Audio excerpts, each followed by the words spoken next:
It's time to go on the record with WRAL News. Thanks so much for joining us for On the Record. I'm Lena Tillett. We are exactly 45 days away from the March 5th primary election in North Carolina, our state joining 15 other states and territories nationwide to select our general election contenders. Some big statewide races are on the primary ballot, and tonight we are focused on the race for governor. Top candidates on the Republican ticket: Lieutenant Governor Mark Robinson, State Treasurer Dale Folwell, and lawyer Bill Graham. On the Democratic side, State Attorney General Josh Stein and former State Supreme Court Justice Mike Morgan. On this show, for much of the next 6 weeks, we will be interviewing top candidates. We want to ask them where they stand on kitchen table issues and why they think this is the right time for them to run. Tonight, we begin with Justice Mike Morgan and Attorney General Josh Stein, who will get an equal amount of time to answer our questions. Here's a bit about the judge. Mike Morgan is from Cherry Point, North Carolina. He attended Duke University and NC Central University School of Law. Morgan served as a judge for 34 years in our state, rising to the highest level, becoming a state Supreme Court justice in 2016. Morgan retired last summer to run for governor. And Justice Morgan, thanks so much for joining me. Let's start right there. You've been on the judicial side for decades, and now you're going to be pivoting to the executive branch if elected as governor. Why run for governor, and why now? I feel like the time is now to run for governor. It's time for me to transition from the 34 years I had on the bench of North Carolina, encompassing 4 judgeships, more than anybody in the state of North Carolina has ever had the opportunity to occupy, and to transition those skills honed over decades of experience to now go over to the executive mansion and lend my expertise that I've gotten, honing them over the course of that time to figure out complex solutions to issues that face North Carolina. I'm the best qualified for this opportunity, and that's why I'm offering myself. I just feel as though the time is right. With this broken government that we have, is fractured. We have too many people talking beyond one another and not with each other. And so as a result, the time is now for me to offer myself. You say government is fractured. If you become governor, you would likely be facing a Republican-controlled state legislature. How can you work with the other side? Specifically, what policies would you be able to work on together? I feel confident that I can work with those on the other side of the aisle. I've done that when I was on the bench of the Supreme Court of North Carolina. I dealt with a democratically controlled Supreme Court. I've dealt with a Republican-controlled Supreme Court. I know what it's like to work with others of similar orientations as well as different orientations, building consensus as we had to do on the Supreme Court of North Carolina in order to make sure that we handled the court's business in a proper and efficient way. I certainly feel as though there's some lower hanging fruit opportunities that I can build relationships, for starters, as governor with others in the legislature, build from there. For example, I know that Medicaid expansion has been something that finally has occurred. I agree with that outcome, but we can go further on that. That would be a place I would start. Also, broadband expansion is something that has been working as well. I'd like to see that expanded to all sectors of North Carolina. All people deserve to have an opportunity to have an equal playing field when it comes to access to what all other citizens have. So those are areas that I think will be of common interest, and then we can launch from there and look at the more difficult issues, having established the fact that we know we can agree on certain matters. It's just a matter of being respectful, being agreeable, and having an open pipeline to communication. Let's talk about one issue we know was bipartisan in the last session. So sports betting legalized in North Carolina last year. Legalizing casinos could be up next. Do you agree with that? And do you agree with the plan to build them in poorer communities? I don't agree with casino expansion, especially in the rural areas. I don't want this Republican-led General Assembly to feel as though they can just get away with something on the surface when it comes to putting up casinos in our rural areas. There needs to be something more sustainable for them, more deeply rooted in our rural areas for economic development that will last, as opposed to just building casinos. With casino gambling, that's just too risky from the standpoint of it depending largely on those that have disposable income. Disposable income rises and falls with the economy. We need to have something that is sustainable, real jobs that offer real pay that are going to be entrenched in the community instead of lower paying jobs in terms of those that are operating as blackjack dealers and keno runners and those kinds of games. We need to have something sustainable in our rural areas to build up our economic infrastructure there. So I'm not in favor of casino gambling being expanded. I don't want the legislature to feel as though if they drop casinos into certain sectors of our geographic areas rurally, that's going to be enough. There needs to be more to bring up rural North Carolina when it comes to strong, sustained economic development. You have said that you support women's access to abortion care. The 12-week ban in North Carolina is now law. What's your plan to protect reproductive care moving forward? Well, again, we're going to have to look with the legislature to make sure that there is more of an understanding that women need to have control over their bodies. These are health decisions, not governmental decisions. There should not be governmental intrusion into health decisions. HIPAA respects that, the federal law that says that anyone that has health matters, medical matters, those are to be maintained as confidential. The right to an abortion, the right to have any health matters to be determined by a woman should be determined by way of consultation with a medical provider. So I am not in favor of government intrusion into these kinds of health care decisions. They should be confidential. They should be private between a woman and her doctor. But government has no place there. But Justice Morgan, what specifically can you do to protect women's access to reproductive care?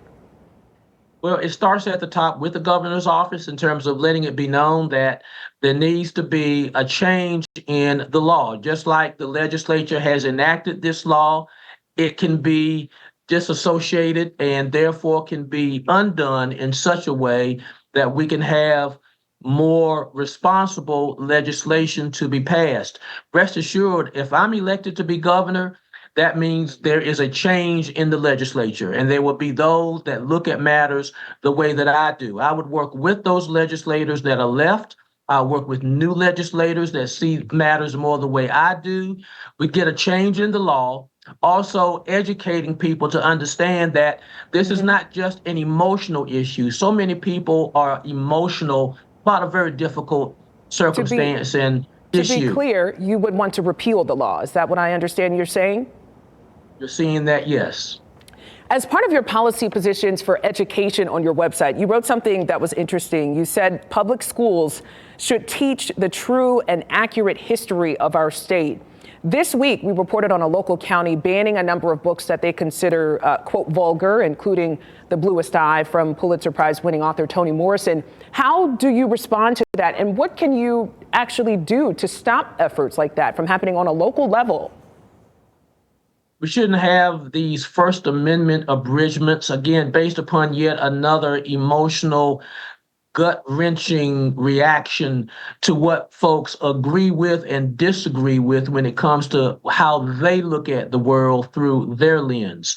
We can work with, as a state government, local government, in terms of the respect that needs to be given to those that have differing views. That's how our system operates. Recognizing the First Amendment, recognizing the fact that there are differing views and opinions, respecting those and allowing there to be an opportunity for folks to learn and to hopefully grow from conversation, discussion, even disagreement on matters. So state government should certainly yield in a great way to local government, but state government certainly should still have a voice as well to make sure that everybody's rights are protected. Justice Mike Morgan, thank you so much for your time and best of luck in the weeks ahead.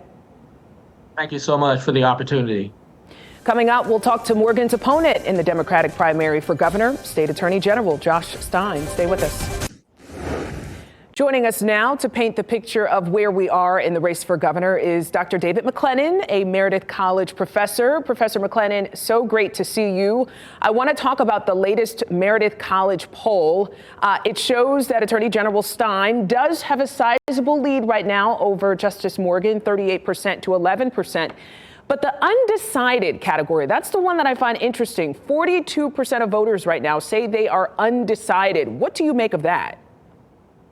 Well, it's not unexpected. I mean, this is an open seat governorship. Roy Cooper is term limited, so people who are used to having Roy Cooper in the governor's office no longer have him. And so I think they're just taking some time to get to know the candidates. Josh Stein got in the race much earlier, obviously, than Justice Morgan, so I think that gives him the lead that he has. But I think a lot of North Carolinians probably woke up on January 1st and said, oh, we do have a governor's race and a primary on both the Democratic and Republican sides in March. We know that A.G. Stein has won 2 back-to-back statewide elections as Attorney General, but still, again, 42% undecided. Do you think that means he has a lot of work to do with Democrats? Well, I think anybody running for state office is going to have a lot of work. I mean, most of the voters' attention is on the presidential race.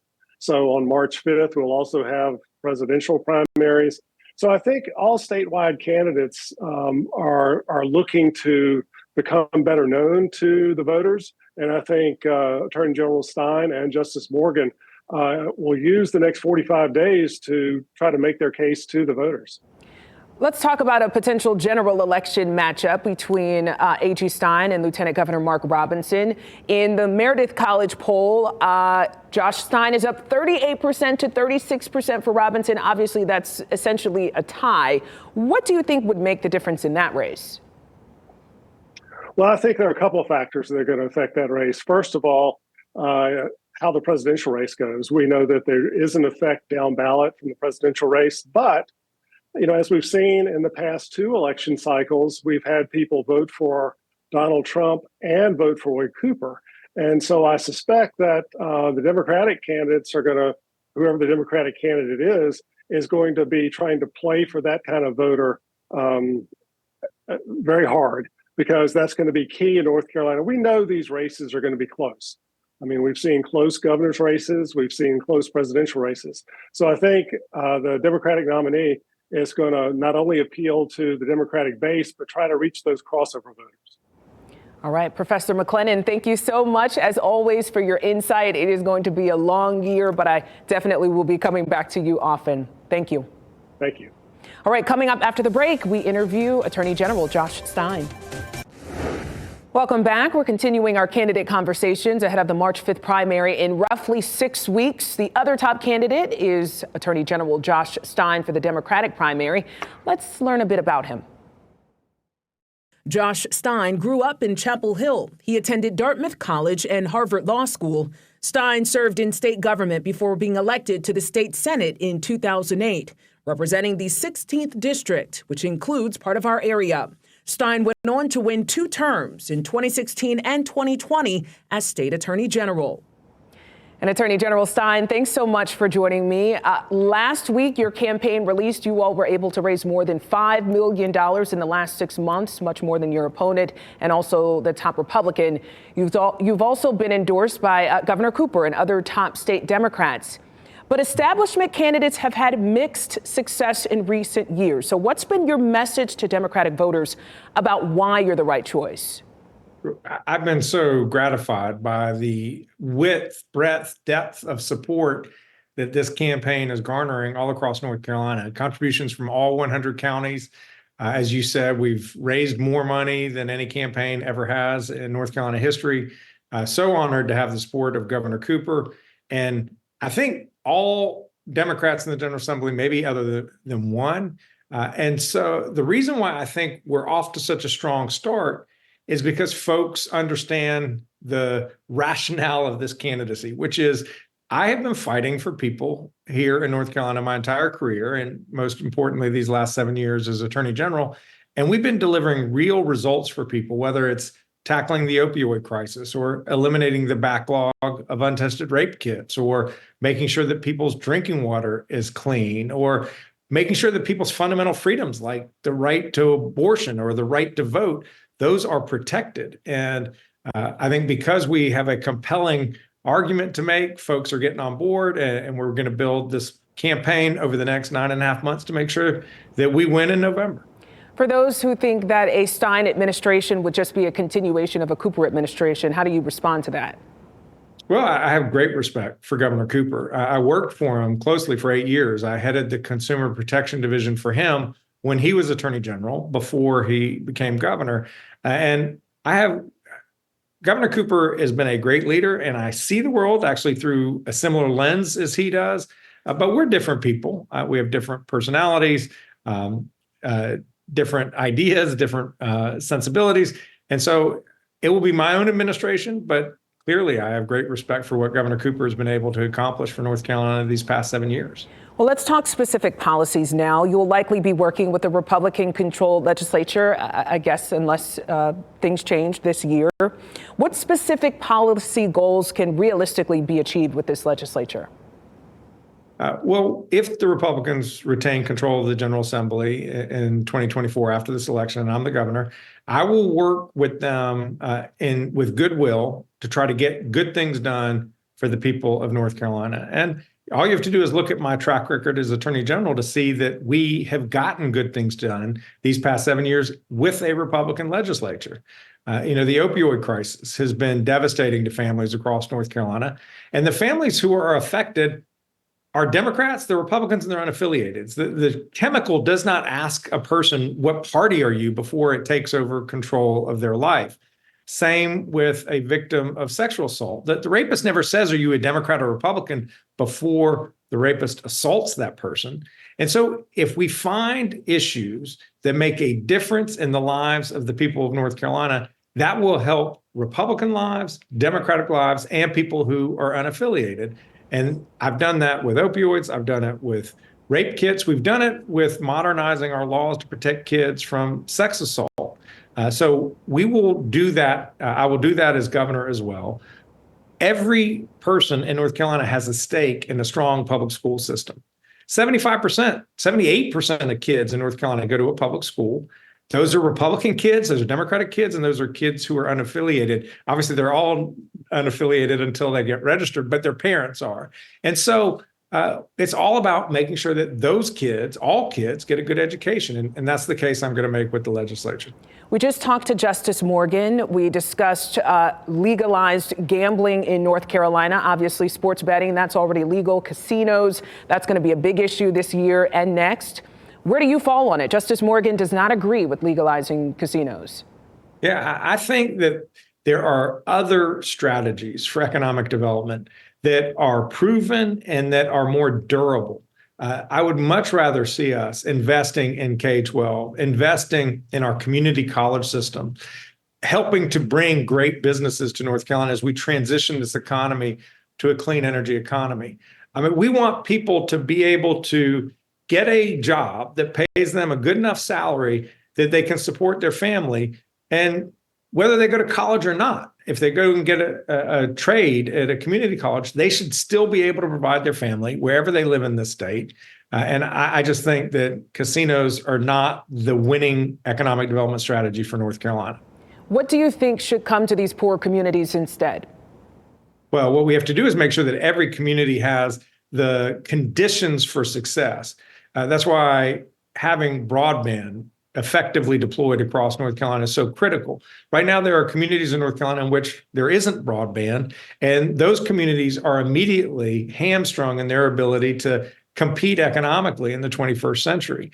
So broadband, making sure we have good roads and railroads, making sure we have excellent public schools in every community in North Carolina is urgent, and it has been a disgrace how the legislature has defunded public education in North Carolina. We're 49th in the country as a share of our state's economy that we spend on K-12. That is absolutely unacceptable. We have to make sure our community college systems remain strong so that when a business decides to locate to a rural community, that they'll have confidence that the workforce will be able to meet their needs. So there are a lot of things we can do in terms of investing in institutions and infrastructure that can help rural communities succeed. So let's talk about abortion access in North Carolina. There is a new 12-week ban, with the exception of the life of the mother and the baby. What is your plan to protect reproductive care moving forward? Justice Morgan said he would be seeking to repeal the law if he's able to do that. The legislature shaped up to be able to do that. Is that something that you would seek to do?